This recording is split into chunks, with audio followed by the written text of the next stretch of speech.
Olá, senhores, tudo bem? Sou o Major Mário novamente para dar continuidade àquela sequência de aulas. No início eu havia falado que seriam um total de 5 aulas com exercício, né? Na verdade, eu acabei me equivocando, são 11 aulas, tá?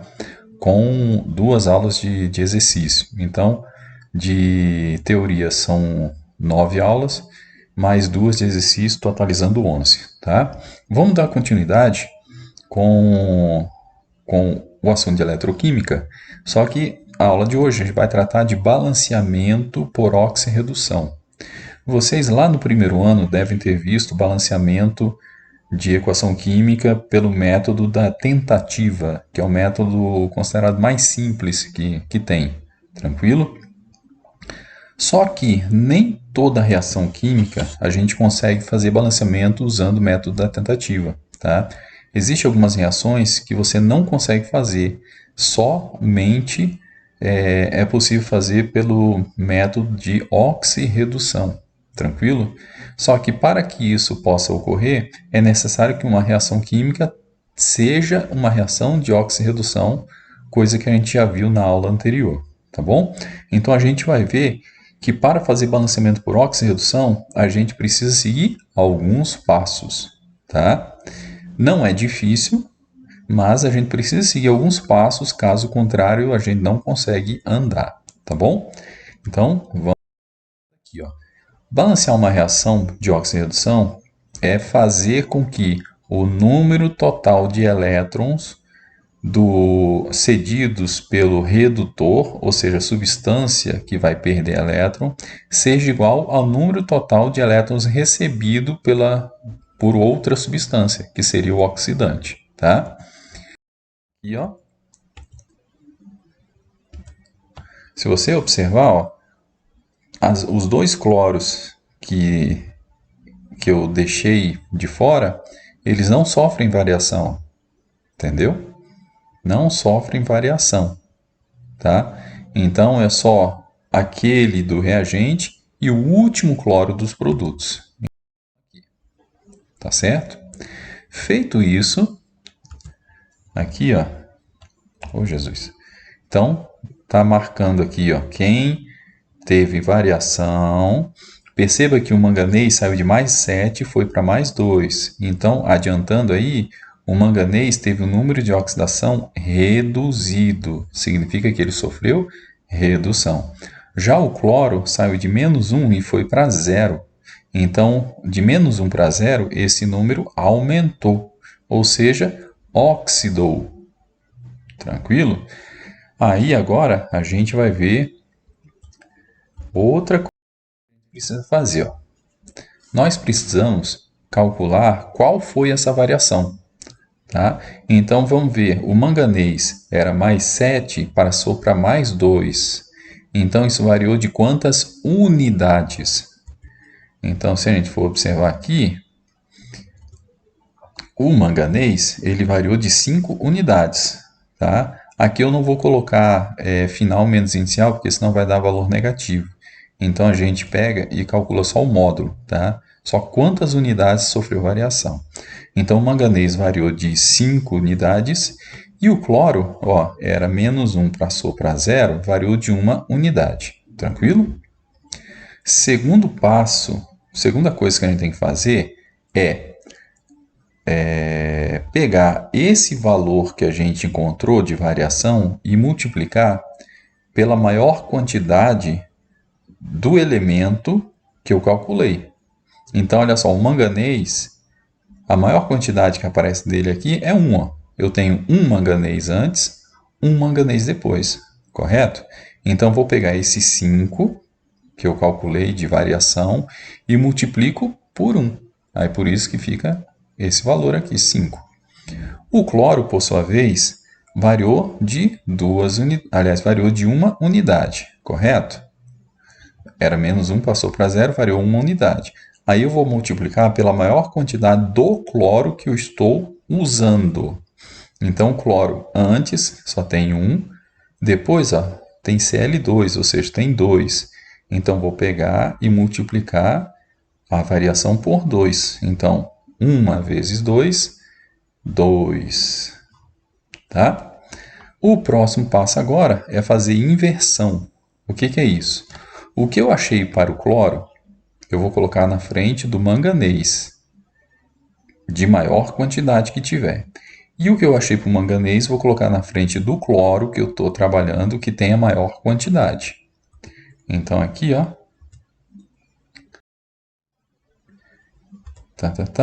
Olha ali, ó.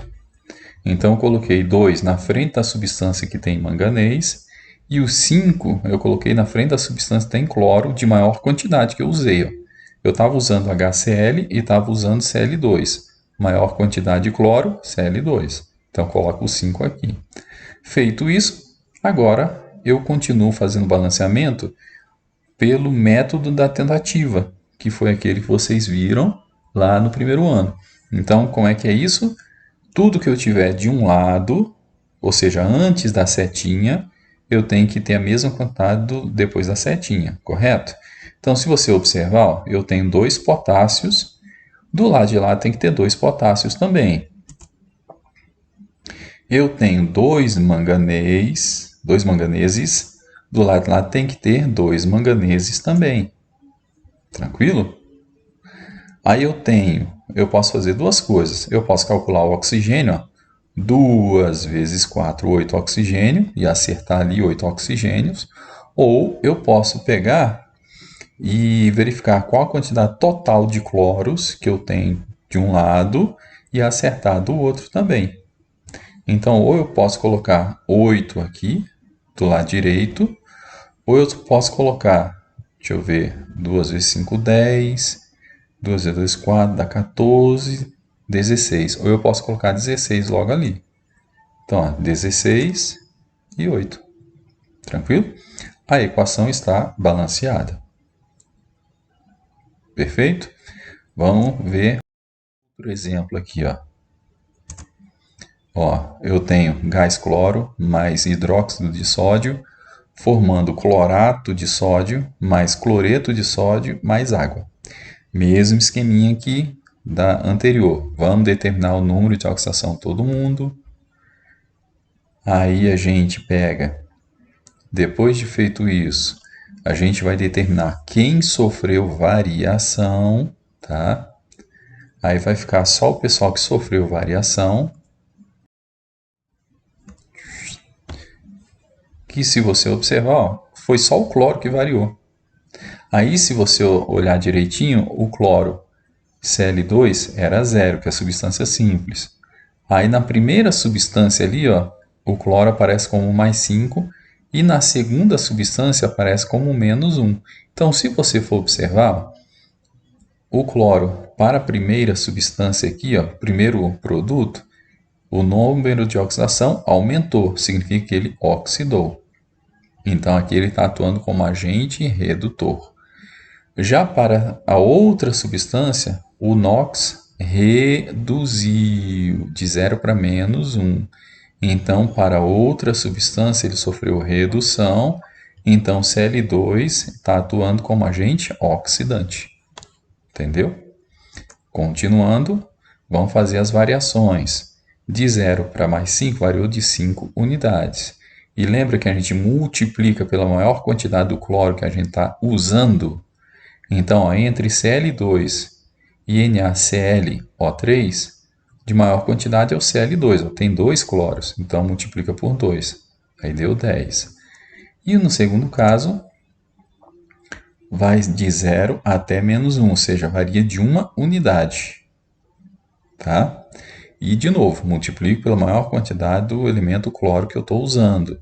Cl2 e NaCl, Cl2, ou seja, tem 2 cloros, maior quantidade, então multiplica por 2. Só que aqui, perceba que ó, deu 10 e 2. Ambos podem ser divididos por 2, simplificados. Então a gente simplifica isso. Quando a gente faz essa simplificação, na realidade, vai ficar 5 e 1. Tá? Feito isso, agora a gente vai inverter. O que achou para a primeira substância, a gente coloca na frente da segunda. O que achou para a segunda, a gente coloca na frente da primeira. Por que, professor, que a gente não pega os dois aqui e não joga lá na frente daquele bichinho que tem mais cloros? Porque esse é um caso especial, que a gente tem que acertar do lado direito, justamente por quê? Porque se a gente acertar do lado esquerdo aqui, a gente não vai saber quanto de cloro cada um vai ter, entendeu? Então a gente acerta aqui, a partir daqui a gente volta e acerta o outro lado. Então, ó, NaClO3 vai ficar com 1 e NaCl vai ficar com 5. Então estão aqui, ó. Agora a gente acerta o resto normal. Ó, no total eu tenho 1 mais 5 dá 6 sódios. E tem 1 mais 5 dá 6 cloros. Então tem que colocar o número 3 aqui na frente. Tá? Aqui, ó, 3 vezes 2, 6. Beleza? Ali dá 6. E aqui, ó, só contar a quantidade de hidrogênios. Ó, tem 6 hidrogênios. Então, só colocar um 3 aqui na frente. 3 vezes 2, 6. E balanceado. Beleza? Mais um exemplo. Eu tenho aqui, ó. Aqui a diferença que agora eu tenho íons. Percebe? Ó, tenho o íon eu tenho dicromato de potássio, eu tenho dicromato Cr2 O7 2-, eu tenho o íon ferroso, tenho hidrogênio, tenho o íon cromo, eu tenho o íon férrico e eu tenho a água, tá? Vamos fazer a mesma ideia. Ó, eu tenho aqui determinando tudo aqui. Ó, lembra que no caso aqui, para determinar o valor do cromo, o oxigênio a gente sabe que vale -2. Para determinar o valor do cromo, eu tenho que fazer o somatório e tem que ser igual a -2, já que é um íon ali, ó. Íon monoatômico é a própria carga. Então, do cromo deu +6, do ferro deu +2, depois o cromo deu +3 e o ferro deu +3. Tá? Então, ó, o ferro aqui, ó, saiu de +2, foi para +3 e o cromo de +6 para +3. Beleza? Aí, ó, o ferro, ele aumentou, sofreu oxidação, vai ser agente redutor. O cromo de +6 para +3 reduziu, sofreu redução, agente oxidante. Tá? Só que é o seguinte, algo importante. Agente não é só o elemento, é a substância inteira que aquele elemento faz parte. Então, por isso que aqui aparece R2O7 2-. Tá? Aí, ó, vamos fazer o cálculo. Então, ó, o cromo saiu de +6 para +3, variou de 3 unidades, certo? Aqui, ó, de 3 unidades. Só que lembra que a gente depois multiplica pela maior quantidade do elemento? Então, a maior quantidade do cromo que eu estou usando aqui é 2. Então, dá 3 vezes 2, que fica 6. Ok? Já o ferro saiu de +2 para +3, variou de 1 unidade. E como eu só tenho um ferro, então fica 1 vezes 1, que é igual a 1. Tá? Pronto, então eu tenho 6 para o cromo, 1 para o ferro. Agora chegou a hora da gente inverter. O que a gente tem para o cromo a gente coloca no ferro, o que a gente tem para o ferro a gente coloca no cromo. Então, ó, o do cromo eu coloco na frente do ferro, nos dois logo. E o que eu encontro para o ferro eu coloco na frente do cromo de maior quantidade. Por isso que ele vem aqui para frente, ó, porque o cromo aqui está 2, do outro lado só tem 1. Agora eu acerto o resto. Tenho 2 cromos, lá tem que ter 2. Aí, ó, eu tenho 7 oxigênios aqui, ó. Do lado lá tem que ter 7 também. E agora é só acertar o número de hidrogênios. Tranquilo? Pronto. Com isso a gente fecha mais uma aula, dessa vez sobre balanceamento por oxirredução.